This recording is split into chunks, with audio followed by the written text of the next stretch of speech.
केदारनाथ धाम के पांडुकेश्वर नगरी में चल रहे कुबेर देवरा महोत्सव अनुष्ठान पूजन के 5वें दिन पांडुकेश्वर में आस्था और विश्वास का जन सैलाब उमड़ा। जहां इस अवसर पर उत्सव में यक्षराज भगवान कुबेर के पवित्र कटार पर आसन कर गंगा जल से भरे घड़े से स्नान किया, जिसको लेकर सर्द मौसम के बीच अलकनंदा नदी के गंगा जल से भरे घड़े से आसन लेकर दिव्य दृश्य को देखने को लेकर आस्था का जनसैलाब उमड़ पड़ा। वहीं इस देव उत्सव में पहुंचे हजारों भक्तों के लिए प्रसाद भंडारे की व्यवस्था की गई थी। इस मौके पर गढ़वाल के युवा लोक गायक सौरभ मैठाणी की सांस्कृतिक भजन संध्या का आयोजन किया गया, जिसमें पांडु नगरी की महिला शक्ति की भजनों के साथ खूब झूमती हुई यहां पर तस्वीरों में नजर आई।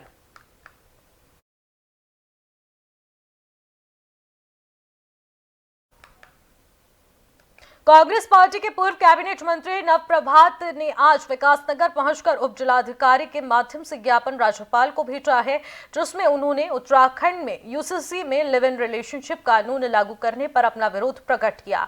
वहीं उन्होंने कहा कि इस कानून को सीएम को वापस लेना पड़ेगा और इनके लिए एक सत्याग्रह आंदोलन भी चलाया जाएगा। इस दौरान उन्होंने कहा कि ये सनातन धर्म के साथ खिलवाड़ है कि हमारे सनातन धर्म में शादी में 7 फेरे लिए जाते हैं और 7 वचन भी दिए जाते हैं, जिसके विरोध में आज एक ज्ञापन राज्यपाल के पास भेजा जा रहा है।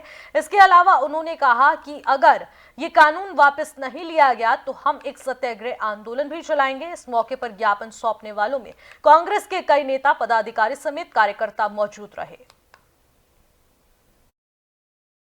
मेरा अपना मानना ये है कि इसमें बहुत सी चीजें ऐसी हैं जिसमें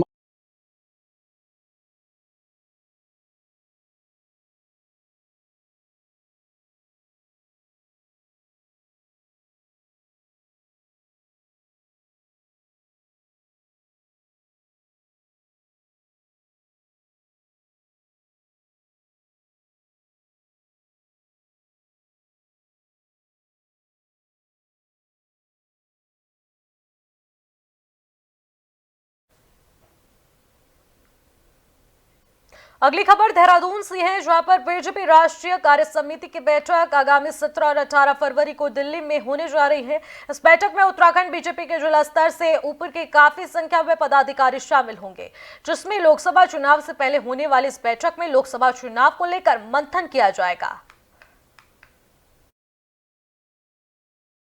ये 17-18 तारीख 2 दिन का पहले 17 तारीख को प्रातःकाल प्रदेश पदाधिकारी और प्रदेश राष्ट्रीय पदाधिकारी बैठक है, प्रदेश अध्यक्ष मामले रहेंगे। उसमें राष्ट्रीय परिषद की बैठक, उसमें हमें 250 की संख्या लगभग उत्तराखंड से सब लोग वहाँ जाने वाले हैं। और जब राजनीतिक परिचर्चा होती है तो केंद्र उस दिशा को सब कार्यक्रम जो दिशा चुनाव के हमारे बिंदु होंगे, हम उन बिंदुओं को लेकर गाँव तक जाएंगे, कार्यकर्ताओं के बीच में जाएंगे। उसी संदर्भ में 2 दिन की कार्य समिति रहने वाली है और ये कार्य समिति उत्साहवर्धन कार्य समिति है, क्योंकि अब जो माहौल पूरे देश के अंदर बना है, लगभग विपक्ष। सैनिक कल्याण मंत्री गणेश जोशी ने देहरादून के बता दें कि गुनियाल गांव में निर्माणाधीन सैन्य धाम का निरीक्षण किया। इस दौरान उन्होंने आला अधिकारियों से सैन्य धाम के निर्माण कार्यों की प्रगति को लेकर जानकारी ली है। साथ ही उन्होंने कार्यदायी संस्था को निर्माण कार्य में तेजी के साथ पूरा करने के लिए सीमा दी है और साथ ही साथ समय सीमा को लेकर उन्होंने तमाम बातें कही हैं, वहीं दिशा निर्देश भी दिए।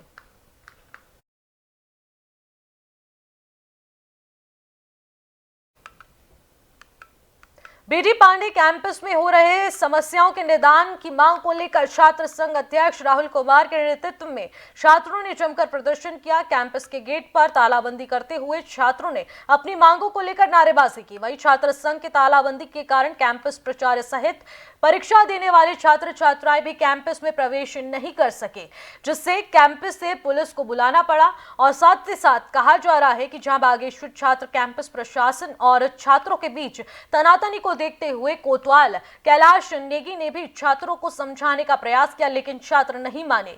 लेकिन बाद में कैंपस प्रशासन के लिखित आश्वासन के बाद छात्रों ने तालाबंदी वापस ले ली।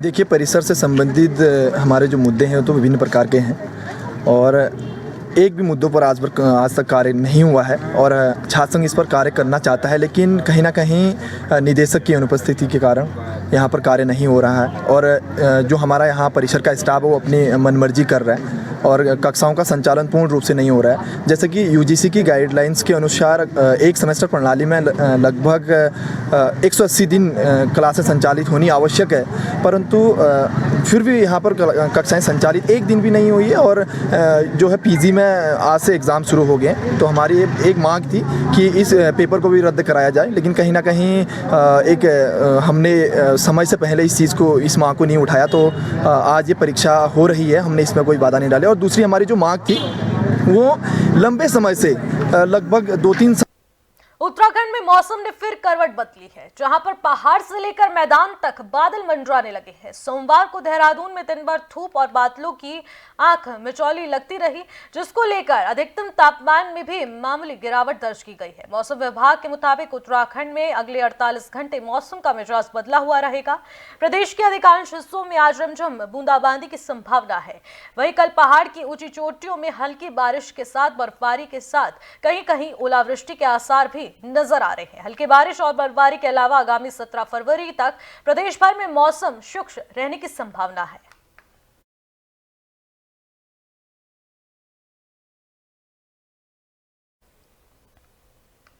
आगामी लोकसभा चुनाव को लेकर अब तैयारियां बीजेपी पूरे तरीके से करती हुई नजर आ रही है, जिसको लेकर आज अल्मोड़ा लोकसभा के जुलेवा मंडलों के पदाधिकारियों ने लाभार्थी संपर्क अभियान को लेकर एक महत्वपूर्ण बैठक ली।